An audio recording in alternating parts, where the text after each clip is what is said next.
Канал «Мы есть» представляет сказки у камина. Предлагаю запастись чаем с печеньками.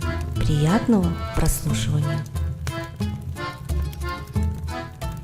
Александр Ролот. Кто придумал Новый год? Загадка. 4-й месяц 7208 года от сотворения мира. Царский дворец на реке Яузе. Правитель огромной страны был хмур и зол. Концом отороченного золотой нитью парчевого халата и своим дыханием пытался отогреть маленькое заиндевевшее окошко. Получалось плохо. «Прошка, хоть сюды!» — кликнул дежурного дьяка из посольского приказа. Через минуту стражники втолкнули в палату заспанного человека со всклокоченной шевелюрой. «Опять дрых на службе, негодник! Вот отправлю тебя с посольством к басурманам. Там прочувствуешь всю прелесть городской службы!» Государь поднес к лицу дьяка кулак. «Отвечай своему повелителю, немедля! Почему мы Новый год справляем отлично от стран европейских?» «Так они же от Рождества Христова, а мы по старинке, от сотворения мира». «То ведомо мне, почему не в один день? У нас осенью, в сентябре, а у них зимой». «Осенью он уже приятней?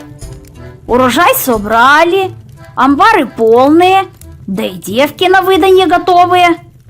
Вот и Новый год, и свадебки разум народ православный по всей стране великой празднует». «Верно глаголишь, но далее так поступать не можно, потому как путаница с иноземными документами получается. У них один год, а у нас совсем иной. Ступай за тумбу, пиши указы царские. Отныне Новый год будем праздновать, как весь цивилизованный мир, 1 января. И через 3 дня в России-матушке наступит 1700 год от Рождества Христова. Уразумел? Дважды повторять не стану». «Царь-батюшка, а где же нынче снопы из спелых пшеничных колосьев люду простому раздобыть, а?» Дьяк поклонился царю в пояс. «Извини, отец родной, за дерзость, но ведь людишки-то не поймут. Ой, беда будет, ей-богу, ведь 4 месяца назад праздновали уже. Как же это? 2-й раз за год?» «Не гневи царя! Гулять не работать! Какая же в том беда, когда самодержавец своим указом всем своим подданным радоваться повелевает, а? Ты мне еще стародавние времена припомни, олух царя небесного. Тогда Новый год и вовсе по весне справляли, дерево вишни наряжали. Ничего, после крещения про деревце позабыли. Так мы указом царским напомним. Пиши следующий. Новый год праздновать повелеваю шумно, с огнем русским и фейерверками заморскими. Ибо праздник сей громкий, во всеуслышание, а украшать дома велю ветками елочными, сосновыми да еловыми лапами. И недорого, и любо красиво. Пусть хоть один день-денечек у нас на Руси на просвещенную Европу похож станет. Сколько у нас на складах воинских салютов имеется, знаешь?» Дьяк почесал гусиным пером затылок. «Однако много. Я давеча перепись вел, так насчитал 15 стеллажей с коробами, и в каждом по 1000 будет. Тогда пиши следующий указ. Повелеваю все это выпустить в небо, дабы народ русский навсегда запомнил праздник Нового года от даты рождения нашего Иисуса Христа.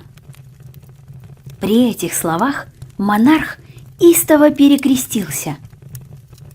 Такое дело затеваем, дьяк, невиданное на Руси. Потомки мои из года в год только и смогут, что повторять мною содеянное. Опять же, фейерверки завсегда приучают подданных к военному пламени. А это богоугодное дело, к которому привыкнут в скорости, и вражеского огня более бояться не будут. Столетия спустя в России впервые в мире изобрели цветной фейерверк – зеленый. Праздничным огнем рисовали в небе фигуры, писали слова. В наше время такое не удается даже самым именитым мастерам огненных шоу. Лазером у них, конечно, получается, а вот салютами никак. Вот, собственно, и все, что я хотел поведать в этом коротеньком рассказе. «Позвольте», — спросит дотошный читатель, «а где же загадка? У тебя в названии это слово присутствует». «Изволь, загадывай». Твое слово для меня – закон. В таком случае ответь мне и всем. А как же звали-величали того правителя, который взял, да и отменил многовековую традицию? Сделал царский подарок народу русскому. Главный праздник года – Новый год. Свои отгадки пишите в комментариях под видео. Текст читала Светлана Малинок.